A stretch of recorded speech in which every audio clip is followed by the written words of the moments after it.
what's going on YouTube? I'm Alex and today I'm bringing you the review of the Cubot S500. This is probably the most beautiful Chinese phone that I have ever seen. The entire phone is made of metal and glass and it does look spectacularly good.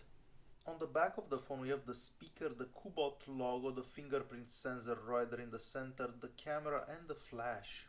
The power button is sitting on the right hand side of the phone and it's very clicky and it's also made out of metal. Right above the power button we have the SIM card and the memory card slot. The rear camera is an 8 megapixel sensor interpolated to 13 megapixels. At the bottom of the phone we have the charging port and the microphone. Unfortunately the buttons on the front of the screen don't light up. The screen has a resolution of 720p and it is extremely bright and has extremely good viewing angles. The front facing camera, it's a 5 megapixel sensor interpolated to 8 megapixels. It takes really good selfies as well. The Antutu score is sitting at about 29,000 and this is a pretty good score considering it's a quad-core processor and the phone costs only about $120. On the Geekbench 3 benchmark we get the 1809 multi-core score and that's a pretty decent score in my opinion. Now let's check out the GPS test and see how long it takes for this phone to connect the satellites. The phone is sitting right by the window so it shouldn't be that long.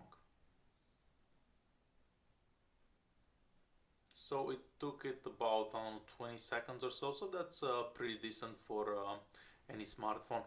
I'm gonna go in the settings app so I can show you how it looks.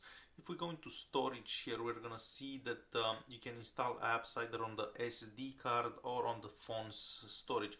And this is a really good thing because this way you'll never run out of space if you have a big enough SD card. Other than that, out of the 16 gigs available, I believe we have about 11 left after the operating system, so that's a pretty good thing.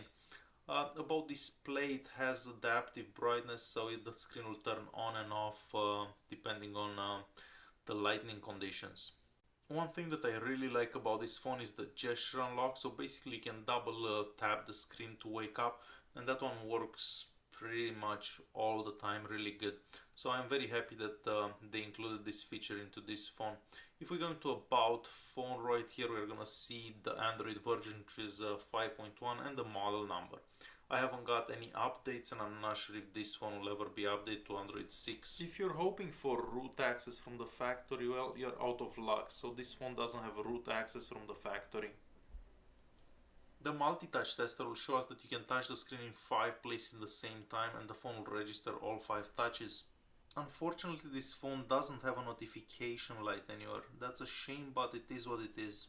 The sensor box will show us what sensors are available in this phone, so I'm just gonna go back and we have these sensors available. They're pretty standard for this type of devices.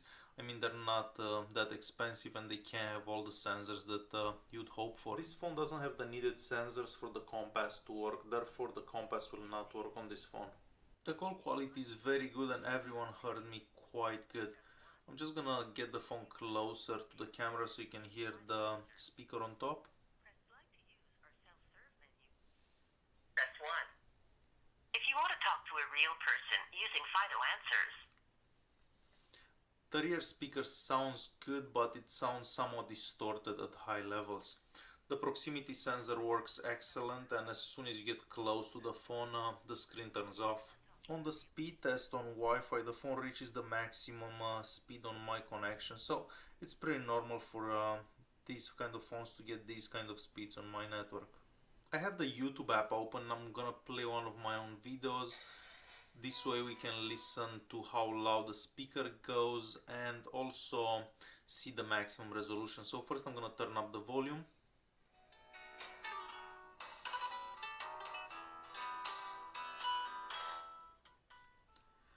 So next I'm gonna select the maximum resolution available for this phone and it is at 720p. The video goes extremely smooth and I have no issues with the way YouTube works on this phone. Just so you get an idea how good Chrome works on this, I opened a random website. I'm gonna open an article here. So I'll scroll up and down. So it's gonna take a bit till it loads, but after it's totally loaded, it goes pretty good. Zooming in and out also works really nice. The flash on the back of the phone is quite bright. I mean, you see some Chinese phones that the flashes aren't that good, but this one has a really good and decent flash on the back. The fingerprint scanner on the back of the phone works good 95% of the time. Sometimes you have to scan the fingerprint sensor twice, but most of the time it does work really good. Lastly, the camera on this phone, it's actually good. I wasn't expecting it to be this good. You have a couple of modes here, so you can select different scenes. You have other options right here on the side of the camera, so you can select like a multi-angle view and picture in picture and so on. So quite a few modes for the camera. I am quite surprised, and the quality of the pictures, it's good 95% of the time. Nighttime shots are not as good, but better than I was expecting. Even the front-facing camera, it's excellent, and it takes really nice pictures. Overall, I really enjoyed this phone. The battery will make it through an entire day. The phone looks exceptionally beautiful, and everything seems to go pretty decent considering the price of this phone. So overall, I would buy this phone, but please check the bands before you buy it. Make sure that it works wherever you are located.